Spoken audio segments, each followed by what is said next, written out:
Bonjour, donc cette leçon porte sur le calcul des coûts complets dans le cas d'une entreprise commerciale. Alors pourquoi appliquer cette méthode des coûts complets?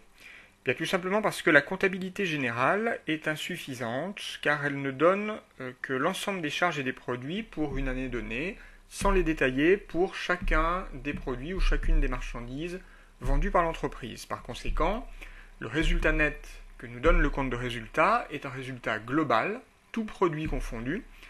Ce qui va nous intéresser ici dans la méthode des coûts complets, ce sera de calculer ce résultat pour chacun des produits ou chacune des marchandises ici que commercialise l'entreprise.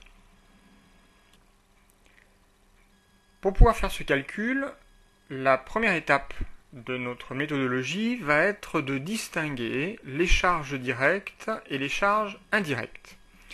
Alors, qu'appelle-t-on une charge directe? Eh bien, c'est tout simplement une charge qui va concerner un seul produit et qui peut donc être imputée directement au calcul du coût de ce produit. Par exemple, le prix d'achat de notre marchandise peut être très facilement imputé au coût de la marchandise donnée. Ce sera donc une charge directe. Qu'appellera-t-on une charge indirecte? Eh bien, ce sera une charge qui concerne plusieurs produits et qui par conséquent doit être répartie entre ces produits en fonction d'un critère pertinent que l'on appellera une unité d'œuvre. Par exemple, le salaire du comptable devra être réparti entre les différentes marchandises que commercialise l'entreprise, puisque le comptable ne travaille pas que pour une marchandise donnée. Par conséquent, son salaire devra être réparti entre les différentes marchandises. Une fois cette distinction faite, nous allons élaborer un tableau de répartition des charges indirectes. Alors, nous en avons un exemple ici. Dans ce tableau, nous allons retrouver des centres auxiliaires et des centres principaux. Alors, qu'appelle-t-on des centres auxiliaires? Eh bien, ce sont des services qui regroupe des fonctions communes à plusieurs activités et dont le coût va devoir être réparti entre les différents centres utilisateurs. Par exemple, dans mon exemple ici, nous avons un centre auxiliaire entretien. Les personnes, les salariés qui travaillent à l'entretien travaillent à la fois pour le service approvisionnement ou pour la distribution ou pour l'administration. Par conséquent, le coût de ce service devra être réparti dans les autres centres. C'est le même cas pour le centre administration. À côté de ces centres auxiliaires, nous allons trouver des centres principaux. Ces centres principaux sont ceux dont les coûts vont être affectés au coût des produits. Dans notre exemple, le centre approvisionnement va être affecté au coût d'achat de nos marchandises, et le centre distribution, lui, sera affecté au coût de revient des marchandises vendues. Dans notre tableau, nous avons une première partie qui correspond à la répartition primaire. En fait, la répartition primaire reprend les montants des charges relevées dans la comptabilité générale pour chacun des centres et en fait le total. Une fois que cette répartition primaire a été réalisée, nous pouvons réaliser la répartition secondaire qui va consister à répartir les centres auxiliaires dans les centres principaux, puisque nous avons vu que ces centres auxiliaires fournissaient des prestations aux autres centres. Ici, dans notre exemple, il faudrait répartir le centre entretien et le centre administration, et ensuite refaire les totaux centre par centre pour obtenir le total après répartition secondaire. Les montants que nous trouverons ici, les montants totaux que nous trouverons ici dans les centres principaux, devront être répartis, comme nous l'avons dit, pour le centre approvisionnement dans le coût d'achat des marchandises et dans le centre distribution dans le coût de revient des marchandises vendues. Cette répartition s'effectuera en fonction d'une unité d'œuvre. L'unité d'œuvre correspondant, nous l'avons dit tout à l'heure, à un critère permettant de mesurer l'activité du centre d'analyse. Et nous calculerons le coût de cette unité d'œuvre en appliquant la formule suivante, le total après répartition secondaire divisé par le nombre d'unités d'œuvre.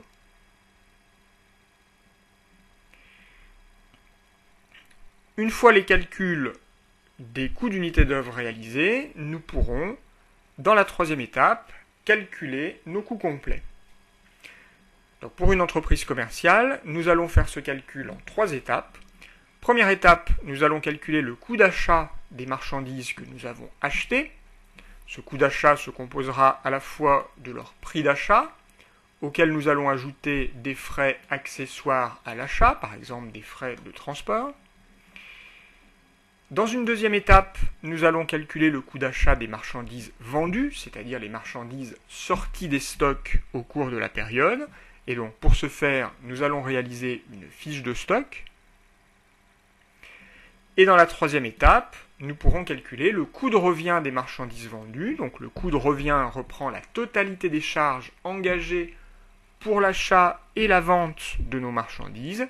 Et nous allons donc l'obtenir en prenant le coût d'achat des marchandises que nous avons vendues, qui viendra de notre fiche de stock, auquel nous allons rajouter des coûts de distribution, c'est-à-dire des frais de publicité, des frais de livraison chez le client, par exemple. Enfin, dernière étape de notre raisonnement, nous allons calculer le résultat analytique, c'est-à-dire le bénéfice ou la perte réalisée sur chacun de nos produits. Et donc ce résultat analytique s'obtiendra par soustraction entre le chiffre d'affaires, c'est-à-dire les ventes de nos marchandises, moins le coût de revient des marchandises que nous avons vendues, que nous avions calculées donc dans l'étape précédente. Mettons en pratique ces éléments théoriques dans le cas d'application suivant. Nous allons imaginer que le responsable du rayon petit électroménager d'une grande surface spécialisée souhaite comparer les coûts et les résultats réalisés sur 2 modèles de cafetières présents en rayon. Donc ces 2 modèles s'appelleront Arabico et Robusto. Le service comptabilité lui fournit les données nécessaires au calcul pour le mois de mars. Donc nous avons le montant total des achats de la période, tous produits confondus, 338 000 €, et le montant total des ventes de la période, tous produits confondus, 453 000 €. Le comptable lui indique que les charges indirectes du magasin ont été les suivantes, et donc nous avons un tableau de répartition des charges indirectes qu'il va falloir compléter. Dans ce tableau de répartition des charges indirectes, nous retrouvons 2 centres auxiliaires, entretien et transport, et nous avons 3 centres principaux, approvisionnement, magasin et services après-vente, dont les coûts vont venir s'intégrer à nos calculs de coûts complets. La première partie du tableau, donc ici, reprend dans la première colonne les différentes charges issues de la comptabilité générale, avec les montants qui ont été constatés dans chacun des centres. Nous pourrons faire donc le total, colonne par colonne, qui constituera le total après répartition primaire. Notre tableau nous donne également les clés de répartition pour les centres auxiliaires, en pourcentage, et il nous donne également les unités d'œuvre qui serviront à répartir les coûts de nos centres dans nos calculs. On nous précise également que début mars, nous avions en stock 3 cafetières Arabico évaluées au coût unitaire de 72 € et 2 cafetières Robusto évaluées au coût unitaire de 76,25 €. Au cours du mois de mars, on a acheté 12 cafetières Arabico au prix unitaire de 70 € et 14 cafetières Robusto au prix unitaire de 75 €. Durant le même mois, on a vendu 10 cafetières Arabico au prix unitaire de 120 € hors taxe et 12 cafetières Robusto au prix unitaire de 125 € hors taxe. Donc, première étape pour la résolution de cet exercice, nous allons commencer par compléter le tableau de répartition des charges indirectes. Donc ici, le tableau a été reproduit tel qu'il nous était donné dans l'énoncé. Donc, première étape, nous allons calculer pour chacun des centres le montant de la répartition primaire, qui est donc, je le répète, la répartition des charges constatées dans la comptabilité générale dans les différents centres auxiliaires et principaux. Donc je fais le total colonne par colonne tout simplement. Donc j'obtiens pour le centre entretien un total de 6 000 €, 14 000 pour le transport, 12 740 pour l'approvisionnement, 65 430 pour le magasin et 25 060 pour le service après-vente. Nos centres auxiliaires, nous l'avons dit, vont fournir des prestations de services aux autres centres. Nous allons donc nous servir de la répartition qui nous était donnée dans l'énoncé en pourcentage, ici, pour répartir la valeur de nos centres auxiliaires dans les autres centres. Donc je vais procéder de la manière suivante, donc en commençant par le centre entretien. Ce centre a engagé 6 000 € de charges, donc je vais les soustraire de ce centre et je vais les répartir dans les autres centres en suivant les pourcentages qui m'étaient donnés ici dans mon énoncé. Donc 20% de 6 000 nous donne 1 200 €. C'est la valeur du service qui a été fourni par le centre entretien au centre transport. De la même manière, pour le centre approvisionnement, je prends 30% de 6 000, ce qui me donne 1 800 €.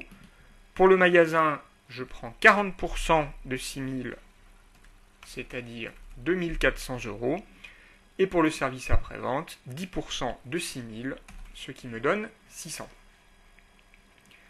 J'effectue ensuite la répartition du centre transport. Alors, quel est le coût engagé par ce centre?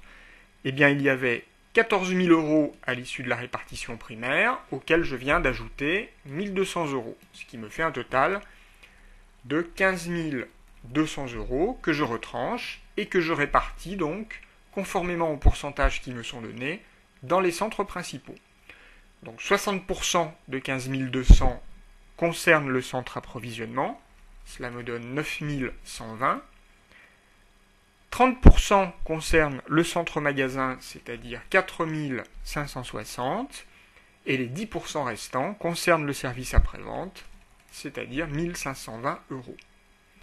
Ceci fait, je peux faire le total après répartition secondaire en prenant le total après répartition primaire et en ajoutant les montants calculés dans ma répartition secondaire. Pour le centre entretien, 6 000 moins 6 000, cela me donne 0. Pour le centre transport, 14 000 plus 1 200 moins 15 200, cela me donne également 0. En fait, les centres auxiliaires sont toujours à 0 une fois la répartition secondaire réalisée. Et je fais le même type de calcul pour les centres principaux. Donc 12 740 plus 1 800 plus 9 120, cela me donne 23 660. Et pour les deux derniers centres, 72 390 et 27 180. Ce sont donc ces montants que je vais devoir répartir dans mes coûts dans la suite de l'exercice. Les critères de répartition correspondent aux unités d'œuvre. Donc si je raisonne tout d'abord sur le centre approvisionnement. Le centre approvisionnement doit être réparti en fonction des euros d'achat. C'est mon unité d'œuvre. Donc le nombre d'unités d'œuvre correspond au nombre de fois où j'aurai 1 € d'achat. D'après mon énoncé, le montant total de mes achats s'élève à 338 000 €, donc le nombre d'unités d'œuvre s'élève à 338 000.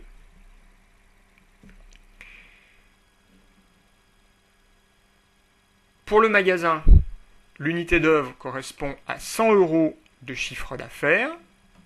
D'après mon énoncé,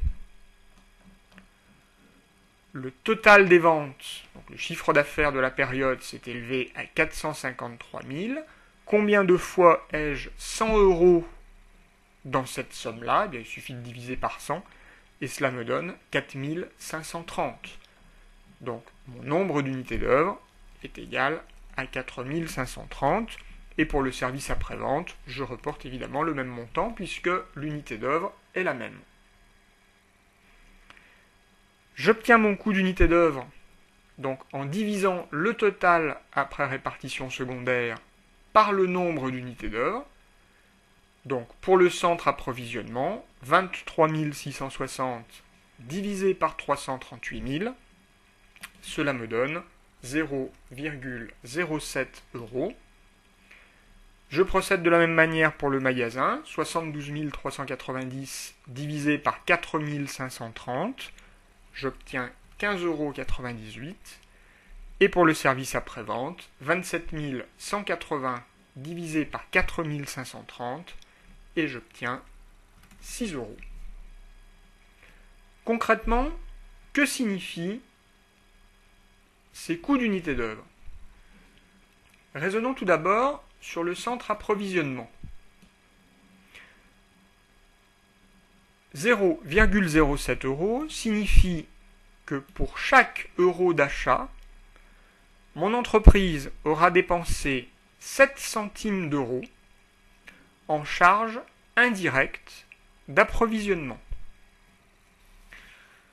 Donc cette charge indirecte d'approvisionnement viendra bien évidemment s'ajouter aux charges directes constituées, dans notre exemple, par le coût d'achat des marchandises. De la même manière, dans le centre magasin, eh bien notre entreprise dépense 15,98 euros chaque fois qu'elle vend pour 100 euros de marchandises. Et donc, cette charge indirecte servira à calculer le coût de revient puisqu'il s'agit d'une charge de distribution. De la même manière, pour le service après-vente, nous dépensons 6 euros chaque fois que nous réalisons 100 euros de vente, et donc cette charge indirecte sera également à intégrer au coût de revient dans la suite de notre exercice.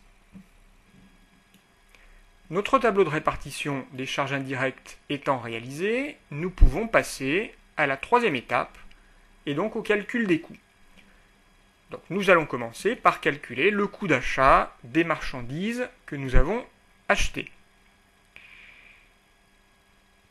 Dans le coût d'achat de nos marchandises, nous allons prendre en compte à la fois le prix d'achat des cafetières, qui est donc une charge directe, et les charges indirectes venant du centre achat ou du centre approvisionnement, si je reprends le vocabulaire de mon tableau de répartition des charges indirectes. Donc je vais faire ce calcul pour mes deux modèles de cafetières en parallèle. Alors je commence par tenir compte du prix d'achat. Ce prix d'achat m'était donné donc dans mon énoncé. Donc au cours du mois, on a acheté 12 cafetières Arabico à 70 euros et 14 cafetières Robusto au prix unitaire de 75 euros. Donc c'est ce calcul que je vais ici formaliser. Donc pour Arabico, j'aurai 12 cafetières à 70 euros, ce qui va me donner 840 euros. Et pour Robusto, 14 cafetières à 75 euros, ce qui me donne 1050 euros. À ce chiffre, j'ajoute les charges indirectes venant donc de mon centre approvisionnement. J'ai expliqué tout à l'heure que je dépensais donc 7 centimes chaque fois que j'avais 1 euro d'achat. Donc ici, mes achats pour Arabico se sont élevés à 840 euros, donc je vais dépenser 840 fois 7 centimes. Ce qui me donne 58,80 euros de charges indirectes. Pour Robusto, j'ai acheté 1050 euros de cafetière, donc je vais dépenser 1050 fois 7 centimes de charges indirectes, c'est-à-dire 73,50 euros. Je peux faire mon total, 898,80 euros pour le montant des 12 cafetières modèle Arabico, et 1123,50 € pour les 14 cafetières du modèle Robusto. Ces éléments-là correspondent donc au coût d'achat des cafetières que j'ai achetées pendant la période. Ce qui m'intéresse, ce sera de calculer le bénéfice ou la perte réalisée bien évidemment sur les cafetières vendues. C'est la raison pour laquelle nous allons devoir, dans une deuxième étape, calculer le coût d'achat des cafetières vendues. Et nous allons donc réaliser une fiche de stock. Ceci pour chacun des deux modèles de cafetières. Nous allons commencer par réaliser la fiche de stock pour le modèle Arabico. Quel était mon stock initial? Eh bien, d'après l'énoncé, mon stock initial, il était noté ici, 3 cafetières Arabico évaluées au coût unitaire de 72 €. Donc je peux reporter ces valeurs-là dans mon tableau. 3 fois 72, cela me donne la valeur du stock initial, 216 €.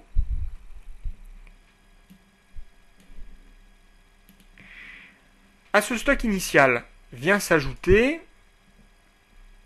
le montant des cafetières achetées au cours de la période. C'est en fait ce que j'ai calculé dans mon tableau précédent. Donc en entrée, je vais avoir 12 cafetières pour un total de 898,80 €. Alors peu importe à la limite le prix unitaire. Par conséquent, si je fais l'addition, j'aurai eu à ma disposition sur la période un total de 15 cafetières pour une valeur globale de 1114,80 €. Et là, je peux calculer un coût moyen en faisant la division 1114,80 divisé par 15 et j'obtiens 74,32 € qui correspond au coût moyen unitaire pondéré. Je vais réutiliser ce coût moyen unitaire pondéré pour valoriser à la fois mes sorties de stock et mon stock final. Combien de cafetières Arabico sont-elles sorties de mes stocks au cours de la période?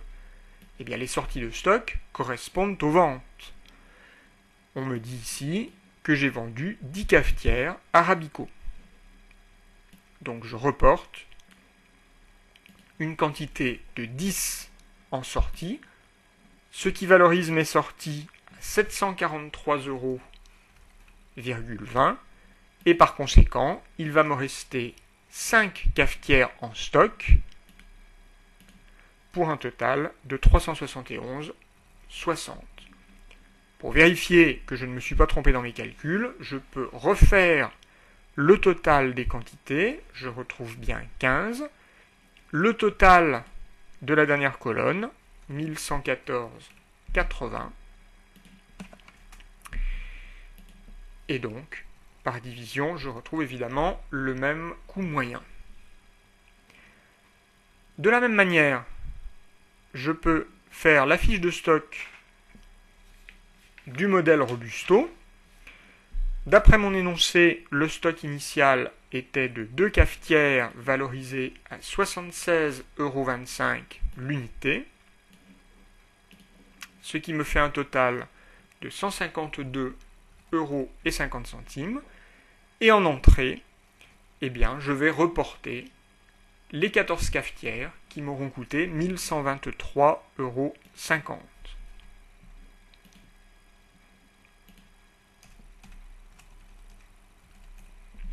Je fais mes totaux, j'ai donc 16 cafetières pour un total de 1276 €. 1276 divisé par 16, j'obtiens un coût moyen unitaire pondéré de 79,75 € que je reporte immédiatement dans la deuxième partie de mon tableau pour valoriser les sorties et le stock final. Combien ai-je sorti de cafetières Robusto de mes stocks? Eh bien, on me dit ici que j'ai vendu 12 cafetières Robusto.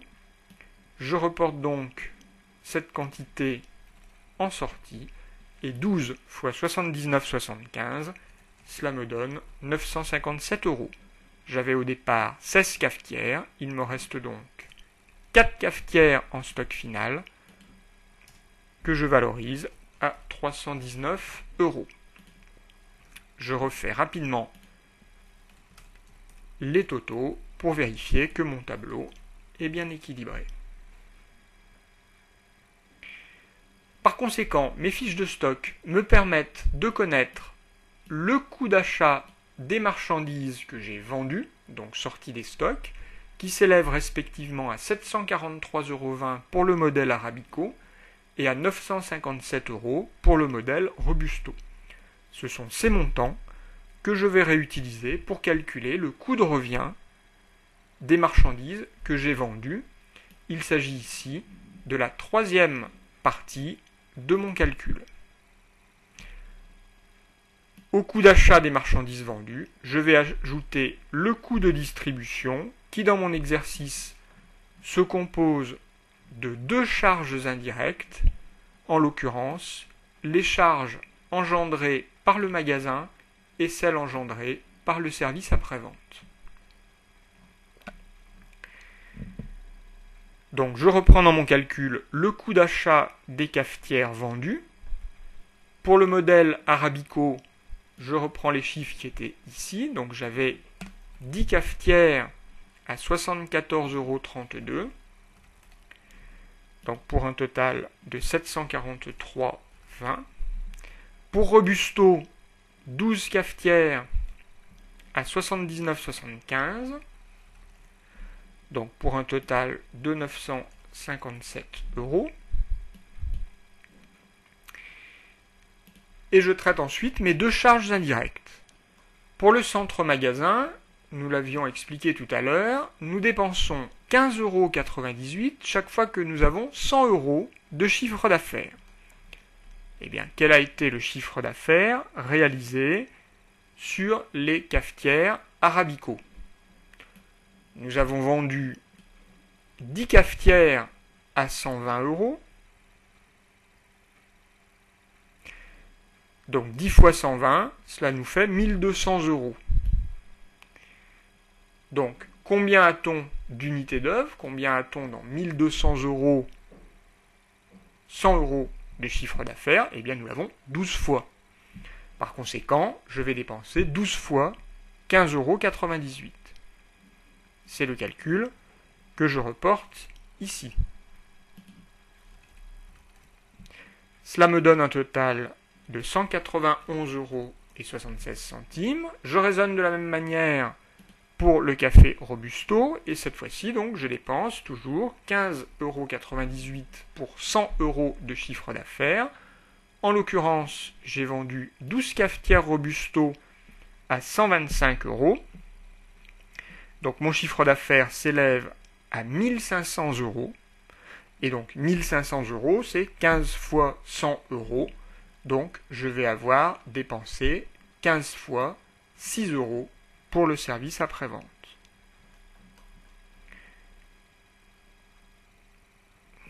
Enfin, 15,98 € pour le service après-vente. Donc cela me donne 239,70 €. Je raisonne de la même manière pour le service après-vente. 6 € pour 100 € de chiffre d'affaires. Cette fois-ci, je vais avoir 12 fois 6 € d'un côté. Cela me donne 72. Et de l'autre, j'aurai 15 fois 6 €, ce qui me donne 90. Ce faisant, j'ai bien tenu compte de l'ensemble des charges engagées par mon entreprise pour l'achat et la distribution de mes produits. Donc le calcul de mon coût de revient est terminé. Il me reste simplement à faire le total. Donc pour Arabico, j'obtiens 1066,96 €. Il s'agit du coût de revient pour les 10 cafetières qui ont été vendues.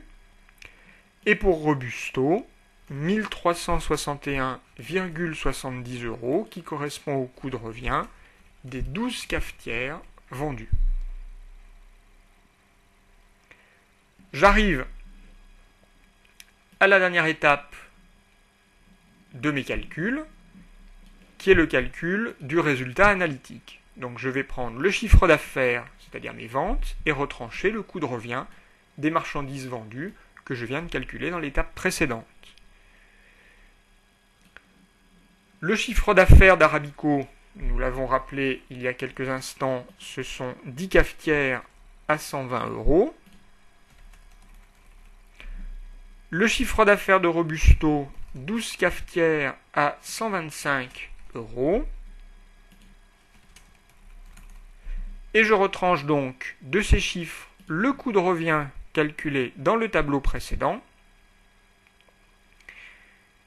à savoir pour Arabico, un total de 1066,96. Alors je pourrais me passer de mettre le détail, je vais quand même le mettre. Ce sont 10 cafetières qui finalement unitairement nous auront coûté 106 € et disons 70 centimes si l'on arrondit. Et du côté de Robusto, donc je reporte 1361,70, ce qui nous fait 12 cafetières à 113,48 €. Donc au final, je fais ma soustraction chiffre d'affaires moins coût de revient, j'obtiens 133,04 côté Arabico, 138,30 côté Robusto, c'est-à-dire, alors si je veux le calculer unitairement, puisque j'ai en fait 10 cafetières d'un côté, donc 133,04 divisé par 10, cela me fait, disons, en arrondissant, 13,30 € par cafetière. Donc c'est un bénéfice.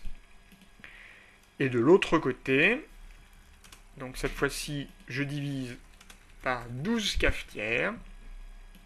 138,30 divisé par 12, cela me donne 11,52 € par cafetière. Donc mon calcul me permet d'une part de connaître le résultat réalisé sur chacun de mes deux produits, et il me permet de me rendre compte que finalement il est plus rentable pour moi de vendre une cafetière de modèle Arabico plutôt qu'une cafetière de modèle Robusto, puisque le résultat unitaire réalisé sur Arabico est supérieur à celui réalisé sur Robusto. Bon, ce genre de calcul permet bien évidemment de décider de la poursuite ou de l'arrêt de la commercialisation d'un produit. Nous avons pris un exemple avec une entreprise qui commercialisait deux produits. Il est bien évident que si nous en commercialisons plus, la méthode reste la même, simplement les calculs seront un peu plus longs.